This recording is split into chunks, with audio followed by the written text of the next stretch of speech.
महाराष्ट्र विधानसभा चुनाव की तारीख का ऐलान होने के साथ ही महायुति और महाविकास आघाड़ी दोनों में ही सीएम चेहरे को लेकर राजनीतिक गतिविधियां भी तेज हो गई हैं। सत्ता और विपक्ष दोनों ही तरफ से मुख्यमंत्री पद के लिए चेहरे घोषित किए जाने का इंतजार हो रहा है। चुनावों की तारीख आने के 2 दिन बाद ही सीएम एकनाथ शिंदे और अजीत पवार के सामने उप मुख्यमंत्री देवेंद्र फडणवीस ने मुख्यमंत्री चेहरे को लेकर बड़ा बयान दे दिया, जिस पर राजनीति भी तेज हो गई। सबसे पहले ये जान लीजिए कि फडणवीस ने किनके नाम पर सहमति जताई है। उसके बाद हम आपको बताएंगे कि महाराष्ट्र में कब है चुनाव और कब आएंगे नतीजे। देखिए, दरअसल महायुति की ओर से महाराष्ट्र के उप मुख्यमंत्री देवेंद्र फडणवीस ने 16 अक्टूबर को प्रेस कॉन्फ्रेंस किया और इस दौरान महायुति में सीएम पद के चेहरे को लेकर सवाल पूछा गया तो देवेंद्र फडणवीस ने इस सवाल का जवाब देते हुए कहा कि हमारे मुख्यमंत्री यहीं बैठे हैं। देवेंद्र फडणवीस ने बड़े ही चालाकी से जवाब दिए, लेकिन किसी का नाम नहीं लिया कि कौन होगा अगला मुख्यमंत्री। पहिले तर हे लक्षात ठेवा, सत्ता पक्षाला चिंता नाही, मुख्यमंत्री स्वतःच बसलेले आहेत।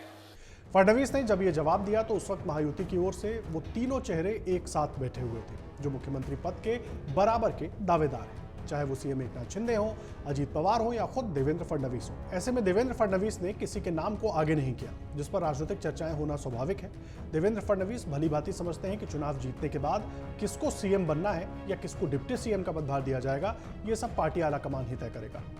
जवाब को टालते हुए फडणवीस आगे बढ़ जाते हैं और कहते हैं कि विपक्ष से पूछे कि आपका चेहरा कौन होगा। त्यांना विचारा, तुमचा चेहरा तर सांगा, एकदा चेहरा सांगा तुमचा।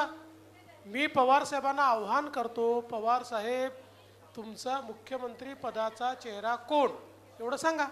पहले अपना चेहरा घोषित करें। मैं शरद पवार साहब से आग्रह करता हूं कि वो अपना सीएम चेहरा घोषित करें। शिंदे ने कहा कि सत्तारूढ़ गठबंधन में कोई भी शीर्ष पद पाने के लिए बेताब नहीं है।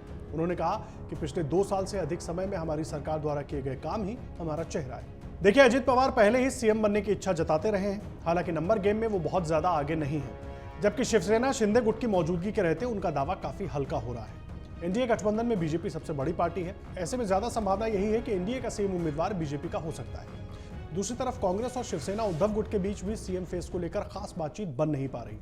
फिलहाल दोनों पार्टियों ने इस मुद्दे को लेकर खास चर्चा भी नहीं की है। हालांकि शिवसेना उद्धव गुट की ओर से उद्धव ठाकरे को सीएम का दावेदार बताने की कवायद लगातार की जाती रही है। अब कांग्रेस इसे स्वीकार करेगी या नहीं करेगी, ये देखना होगा। अब आपको बता देते हैं कि चुनाव महाराष्ट्र में कब होंगे। देखिए, चुनाव आयोग ने 15 अक्टूबर को महाराष्ट्र और झारखंड विधानसभा के चुनावों का ऐलान कर दिया है। महाराष्ट्र में 20 नवंबर को वोटिंग होगी, जबकि झारखंड में 2 फेज में चुनाव होंगे और पहले फेज की वोटिंग 13 नवंबर को होगी। दूसरे फेज की वोटिंग 20 नवंबर को होगी। दोनों राज्यों के नतीजे 23 नवंबर को आएंगे और चुनाव आयोग ने इसके साथ ही 13 राज्यों के 48 विधानसभा सीटों और 2 लोकसभा सीटों पर भी उपचुनाव का ऐलान किया है। अगर आप ये वीडियो YouTube पर देख रहे हैं तो हमारे चैनल को सब्सक्राइब कर बेल आइकन दबाएं और Facebook पर देख रहे हैं तो हमारे पेज को लाइक करें।